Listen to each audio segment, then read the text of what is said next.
आज के इस लेक्चर में हम Hindi 12th HSC Maharashtra board के विभाग 2 जो कि होता है पद्य विभाग जो 20 मार्क्स के लिए पूछा जाता है, उसके रस्सा स्वादन और एक वाक्य में उत्तर इस 8 मार्क्स बेस्ड सेंट्रिक वीडियोस की एक सीरीज को शुरू करने वाले दोस्तों।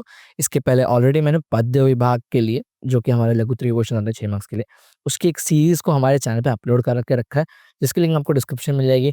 उसका वेटेज भी ऑलमोस्ट सेम टू सेम, ये देख लीजिए आप कि आपका टोटल 8 मार्क्स का ऑलमोस्ट वेटेज कैरी करता है वहाँ पे, ठीक है?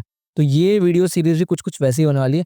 अगर आपको वीडियो पसंद आए होंगे तो प्लीज़ उन सीरीज के साथ इस सीरीज को भी कंटिन्यू रखिएगा, आपको बहुत हेल्पफुल हो जाएगा एग्जाम्स के पॉइंट ऑफ व्यू से। मैं हर एक पोएम को बहुत ही ईज़ी मैनर में उसके रस्सा-स्वदन, एक वाक्य में उत्तर के हिसाब से ये पूरी सीरीज को चलाने वाला हूँ। साथ ही आपको एडिशनल फ्री पीडीएफ भी मिल जाएँगे दोस्तों, तो चैनल को सब्सक्राइब करके हमारे साथ बने रहिएगा। तो आज हम शुरू करने वाले फर्स्ट चैप्टर से व्हिच इज़ नवनिर्माण। आपकी किताब की फर्स्ट पोएम है नवनिर्माण। सेम स्टेप्स जो हम लोग चैप्टर्स के टाइम करते आ रहे थे। स्टेप 1 कवि परिचय पढ़ना, वहाँ पे लेखक परिचय था, यहाँ पे कवि परिचय। तो सबसे पहले आपको पोएम के लेखकों के नाम, सबसे पहले आपको हर पोएम के कवियों का नाम याद रखना है, ठीक है? आपके ज़्यादा से ज़्यादा 5 से 6 पोएम्स हैं, उनके कवियों के नाम याद करना कोई बड़ी बात नहीं दोस्तों, ठीक है? तो ये एक इम्पोर्टेंट चीज़ हो गई। देन आपको उनकी कृतियाँ पढ़नी है। क्यों सर? क्योंकि ये एक वाक्य के लिए पूछा जाता है, ठीक है? एक वाक्य के लिए आपको पूछा जाता है। तो कवि का नाम और कृतियाँ ये आपको याद रखनी है। विधा परिचय is not too much needed, ठीक है? बट एक रीड आउट दे दीजिएगा। नेक्स्ट हमारा स्टेप है दैट इज़ पाठ परिचय। आपको पोएम को एक रीड देनी होती है, जैसे हम लोग चैप्टर्स में करते आए हैं।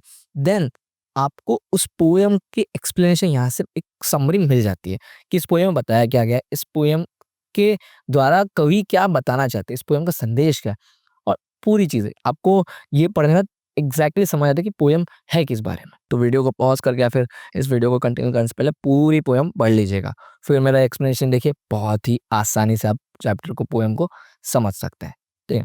तो पाठ परिचय पढ़ लेते हैं हम लोग, विच इज प्रस्तुत चतुष्पदियों में कवि का आशावाद दृष्टिगोचर होता है, ठीक है? चतुष्पदी मतलब 4 पद, 4 लाइनें कवि की, ठीक है? वो आशावाद दृष्टिगोचर है, आशावाद यानी एक पॉजिटिव, एक ऑप्टिमिस्टिक थिंकिंग को वो बढ़ाना चाहते हैं। मैं इंग्लिश वर्ड्स यूज़ कर रहा हूँ फॉर योर बेटर अंडरस्टैंड, ये आप नोट डाउन करते रहिए ताकि ये इंग्लिश वर्ड आपको समझ आते हैं, बट आप हिंदी में कैसे लिखें, क्या यूज़ करें, वो आपको समझ आना चाहिए, ठीक है? वर्तमान समय में सामान्य मनुष्य के लिए संघर्ष करना अनिवार्य हो गया है।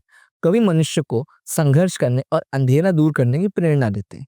जीवन में व्याप्त अन्याय, अत्याचार, विषमता और निर्बलता पर विजय पाने के लिए कवि बल और साहस एकत्रित करने का आह्वान करते हैं। न्याय के लिए बल का प्रयोग करना समाज के उत्थान के लिए श्रेयस्कर होता है। इस सत्य से भी कवि अवगत कराते हैं। कवि का मानना है कि समाज में समानता, स्वतंत्रता तथा मानवता को स्थापित करना हमारे जीवन का उद्देश्य होना चाहिए। अब ये यहाँ पे आपको पूरी पोएम की समरी मिल गई, ठीक है? पोएम कितनी भी बड़ी हो, सिर्फ और सिर्फ आपको ये रीड करना है और पोएम को एक बेसिक रीड आउट दे देना है, ठीक है? ये रीड करना है, मतलब इसको अंडरस्टैंड करना है, तो थोड़ा समझ बूझकर याद करना है, ठीक है? अभी जैसे मैं आपको फर्स्ट पैसेज दिखाता हूँ, ठीक है? आप देखिएगा, इसी पाठ परिचय में ही आपको पूरी पोएम की एक-एक पैसेज, एक-एक लाइनें समझ जाएँगी, ठीक है? पहला पैसेज देखते हैं हम लोग। तुमने विश्वास दिया है मुझको, मन का उच्छ्वास दिया है मुझको, मैं इसे भूमि पर सँभालूँगा, तुमने आकाश दिया है मुझको। अब ये तुमने तुमने कवि किसे कह रहे हैं? ये हम लोग को एक बेसिक रीडर कहना है, बेसिक रीडर। मैं ऐसा नहीं कि मैं हिंदी का एक बहुत बड़ा टीचर हूँ, ठीक है? तो मैं एक्सपेक्ट करूँ कि आप भी एक स्टार्टर, एक बिगिनर के हिसाब से बहुत कुछ जानते हो, नहीं। हम लोग बेसिक रीड आउट किया, हमने पाठ परिचय पढ़ा। अब देखिए, तुमने विश्वास दिया है मुझको, मन का उच्छ्वास दिया है मुझको, मैं इसे भूमि पर सँभालूँगा, तुमने आकाश दिया है मुझको। अब हमें मन का उच्छ्वास या फिर साँसें या फिर विश्वास, ज़िंदगी कौन देता है? भगवान देते हैं। इसको भूमि पर सँभालूँगा, तुमने आकाश दिया मुझको, मतलब मुझे पैदा किया, ठीक है? मुझे कॉन्फिडेंस दिया, मुझे कुछ पाल-पोस कर बड़ा किया, मुझे आकाश में मुझे एक ऊँचाई दी, ठीक है? तो मैं इसे सँभालूँगा, मैं इसे कंटिन्यू करूँगा, मैं इसे मेंटेन करूँगा। ऐसा कुछ सो एंड सो सर, मतलब समझ रहा है पढ़ने पे, नहीं भी समझ रहा है, हम आपका वीडियो देख रहे हैं सर, समझ जाएगा सर, ठीक है? एक और पैसेज पढ़ लेते हैं। सूत्र यह तोड़ नहीं सकते, तोड़कर जोड़ नहीं सकते, व्योम में जाए, कहीं भी उड़ जाए, भूमि को छोड़ नहीं सकते। अब सर ये पैसेज ना थोड़ा-सा डिफ़िकल्ट था, ठीक है? तो मैं क्या इसको अवॉइड कर सकता हूँ? Of course. No it does. क्यों? ये मैं आपको आगे बताऊँगा, ठीक है? अब ये देख लेते हैं, ये सेकंड पैसेज हमारा मैंने जो अभी रीड आउट किया, तो यहाँ पे क्या मतलब समझ है आपको? आपको बस एक कोई पैसेज समझना है, एक भी कोई भी एक पैसेज का मतलब पता होना चाहिए ढंग से और वो पैसेज की लाइनें याद होनी चाहिए। जैसे कि यहाँ पे था कि सूत्र यह तोड़ नहीं सकते, तोड़कर जोड़ नहीं सकते। सूत्र यानी कि होता है फ़ॉर्मूला, ओके सर। तो क्या यहाँ पे फ़ॉर्मूला से रिलेटेड बात हो रही है? नहीं। यहाँ पे एक्चुअली बात हो रही है कि आप जब किसी के साथ कोई रिश्ता बनाते हैं, ठीक है? आपके भाई-बहन, दोस्त का कुछ भी, ठीक है?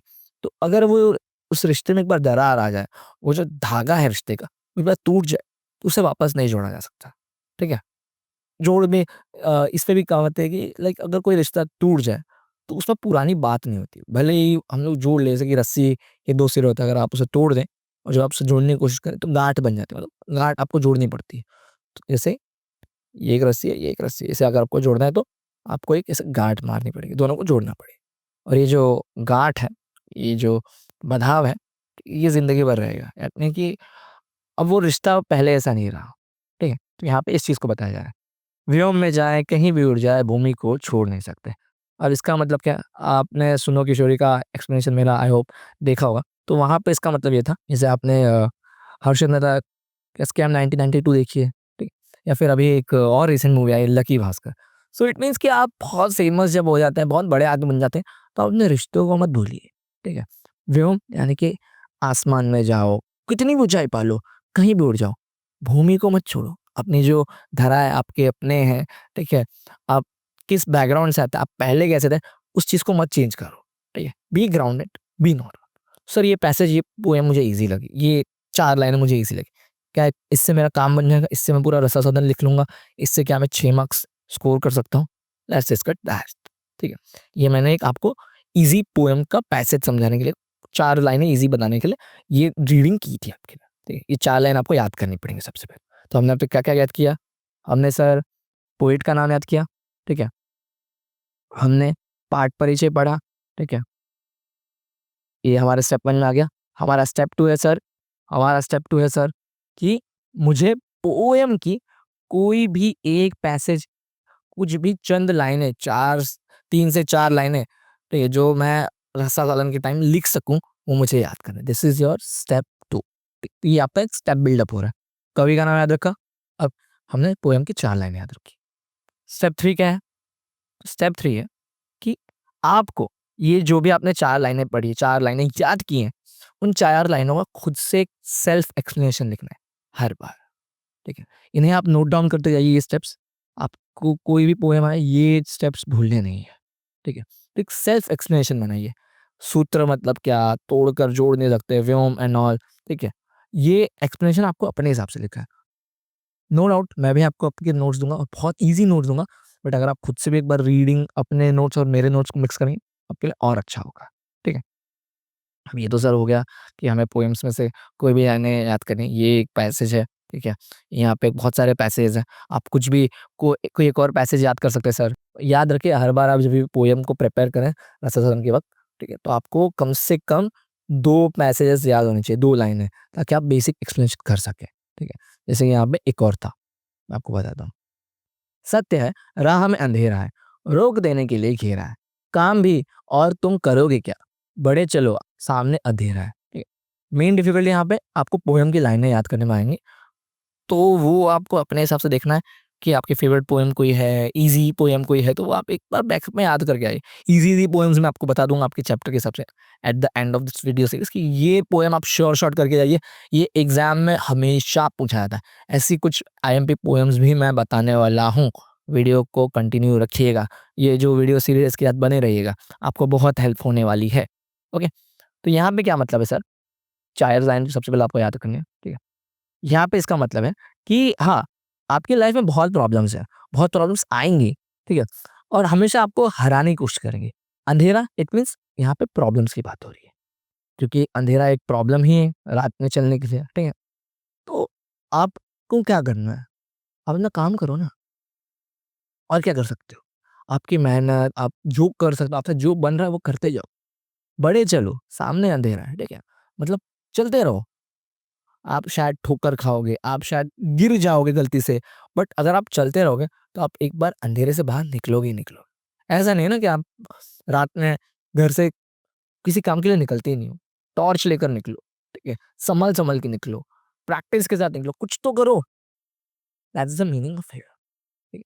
तो ये मैं एक पोएम के हिसाब से जा रहा था। अब मैं मेन हमारे पैसिव डेटा पे आता हूँ। यहाँ पे देखिए मैंने 2 पोएम्स के यहाँ पे आपको के बारे में बताया गया है। तो सबसे पहले एक अगर हम लोग इसका एक मार्क्स ब्रेकअप सुन लें, तो ये 6 मार्क्स के लिए आपको पूछा जाता है एग्ज़ाम में, जो कि हम लोगों ने ऑलरेडी यहाँ पे देखा, ठीक है? आपको ये 6 मार्क्स के लिए पूछा जाता है। अब यहाँ पे आपको रसायन पॉइंट्स के हिसाब से करना होता है। तो यहाँ पे आपको 4 पॉइंटर्स में एक्सप्लेन करना होता है रसा साधन मतलब कोई भी कविता को। एक होता है सबसे पहले आपको रचनाकार बताना होता है। रचनाकार सर त्रिलोचन जी हैं, ये मुझे पता है, ठीक है? मैंने आपको स्टार्ट में कहा था याद कीजिएगा। तो इसका आपको 1 मार्क्स मिल जाएगा। कितने मार्क्स का? ये इसका मार्क्स होता है मार्क्स वेटेज होता है 1।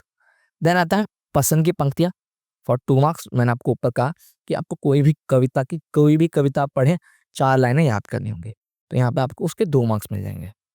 ये मैंने पोएम के दूसरी 4 लाइनें उस उठाई हैं जिसको मंज़िल का पता रहता है, पथ के संकट को वही सहता है, एक दिन सिद्धि के शिखर पर बैठ अपना इतिहास वही कहता है। इट मीन्स इसका एक्सप्लेनेशन यहाँ पे नीचे मैंने लिखा है।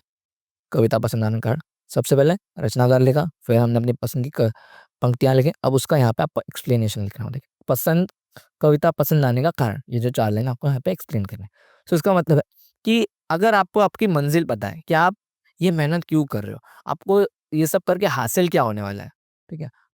तो आप अपने रास्ते की कठिनाइयों से, प्रॉब्लम से कभी घबराओगे नहीं, ठीक है? और एट द एंड सिद्धि यानी कि आप अपना अचीवमेंट पाकर ही रहोगे एंड देन आप एक हिस्ट्री क्रिएट करोगे। आई नो कि आप में से मोस्ट ऑफ लोगों ने 12th फेल देखी होगी, ठीक है? तो जो उसके मेन कैरेक्टर था मनोज का, तो वो इतनी सारी प्रॉब्लम्स को फेस करते हुए क्यों आगे बढ़े? कि लाइक उनके पास रहने को घर नहीं था, 18-18 घंटे काम करते थे, पढ़ाई करते थे, ठीक है? चक्की में काम किया, लाइब्रेरी में काम किया, साफ-सफाई का काम किया, बट एट द एंड बहुत सारे प्रॉब्लम्स के बावजूद भी वो अपने सक्सेस के रास्ते से नहीं हटे, वो अपनी मेहनत से नहीं हटे। क्यों? क्योंकि उनको पता था उनके घर में प्रॉब्लम्स हैं, ठीक है? उनको कुछ अचीव करना है, उनको कुछ बनना है, ठीक है? तो ये एक सीख यहाँ पर भी पोएम के ज़रिए बताई गई है कि अगर आप एक डिटरमाइंड हो कि आपको यही करना है, आप इसके लिए बहुत श्योर शॉट हो, जैसे कि सीए के स्टूडेंट्स होते हैं, दिन भर पढ़ते रहते हैं, ठीक है? इवन आर्टिकलशिप करेंगे 4-5 हज़ार में, ठीक है?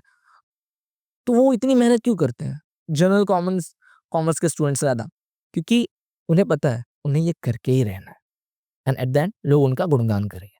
तो ये चीज़ यहाँ पे एक्सप्लेन की गई, मैं बहुत ज़्यादा डिटेल में चला गया, ठीक है? मुझे एक्चुअली एक पंक्तियाँ बहुत पसंद है इसलिए मैंने इनका पीडीएफ भी बनाया, ठीक है? तो आपको पसंद आने के कारण अपने हिसाब से कुछ भी लिखना होता है, ठीक है? तो इसके भी आपको 2 मार्क्स मिल जाएँगे। तो अब तक हम लोगों ने देखिए 2 मार्क्स की पसंद की पंक्तियाँ, 1 मार्क्स का रचनाकार मिल जाएगा आपको और 2 मार्क्स आपको पसंद की पंक्तियों को एक्सप्लेन करने में मिल जाएगा। देन आता है फाइनली केंद्रीय कल्पना व्हिच इज़ फॉर 1 मार्क्स। तो यहाँ पे आपने जो 4 लाइनें चूज़ की थी कविता की, ठीक है? फेवरेट लाइन है और उसका ये जो बड़ा-सा 2 मार्क्स के लिए आपने एक्सप्लेनेशन लिखी कि पसंद आने का कारण, उसी चीज़ को थोड़ा समराइज़ करके आपको यहाँ पे लिखना होता है कि बेसिकली जो अगर आप अपने लक्ष्य के प्रति समर्पित हैं, यानी कि आपको आपके गोल के लिए आप बहुत ही डिटरमाइंड आप बहुत सॉलिड विल पावर लेके चल रहे हो, तो आपके रास्ते में कोई भी प्रॉब्लम आ जाए, आप हटेंगे नहीं, आप अपनी मेहनत करते रहेंगे। बस ये 2 लाइनें लिखनी थी और इस पे आपको 1 मार्क्स मिल जाएगा। तो अब सर ओवरऑल अगर मैं समरी की बात करूँ, तो यहाँ पे आपको 2 चीज़ें याद करनी है व्हिच इज़ हर कविता के कवि का नाम और कविता की 4 लाइनें, ठीक? अगर आपको ये दोनों चीज़ें याद हैं, इस चीज़ के 3 मार्क्स मिल जाएँगे। 4 लाइनों को एक्सप्लेन करने के आपको 2 मार्क्स मिल जाएँगे और उन्हीं 4 लाइनों का एक समरी लिखने पे आपको 1 मार्क्स मिल जाएगा। तो इस तरीके से आपको आपके पूरे 6 मार्क्स मिल जाएँगे। यहाँ पे देख लीजिए कुछ प्रीवियस ईयर के बोर्ड के एक मैंने बोर्ड का क्वेश्चन पेपर भी लिखा है, ठीक है? यहाँ पे देख लीजिए, मार्क्स वेटेज को यहाँ पे बताया गया है अच्छे से। एक्चुअली थोड़ा-सा पुराना पेपर है, तो कहीं-कहीं पसंद की पंक्तियों के 2 मार्क्स मिलते हैं, कहीं-कहीं 1 मार्क्स मिलता है, यहाँ पे 1 मार्क्स है, ठीक है? बट जितना मैंने आपको बताया, जैसा बताया वैसा ही करना है आपको। क्या-क्या आईएमपी हमारे सर याद करने का? कविता के कवि का नाम और कविता की 4 कोई भी पंक्तियाँ। क्योंकि आप देख सकते हो यहाँ पे आपको एग्ज़ाम क्वेश्चन पेपर में कहा गया है कि निम्नलिखित मुद्दों के आधार पर सच हम नहीं, सच तुम नहीं, जो कि हमारी अगली वीडियो आने वाली है, इसका रस्सा साधन कीजिए। तो यहाँ पे ये नहीं कहा कि कौन-सी पंक्ति होगा, ठीक है? आपको बस कहा गया इसका रस्सा साधन कीजिए। कवि का नाम याद है, मैं अपने मन से कोई भी पंक्तियाँ उठाऊँगा और उनको एक्सप्लेन करके उनका केंद्रीय कल्पना, उनका सेंट्रल थीम लिख दूँगा, ठीक है? इंग्लिश में इसे central theme of the poem कहते हैं, राइट? और इसके आपको 6 मार्क्स मिल जाएँगे। सो होप सो कि आपको ये वीडियो पसंद आया हो। हाँ, तो प्लीज़ वीडियो को लाइक करें, कमेंट करें और शेयर ज़रूर करें।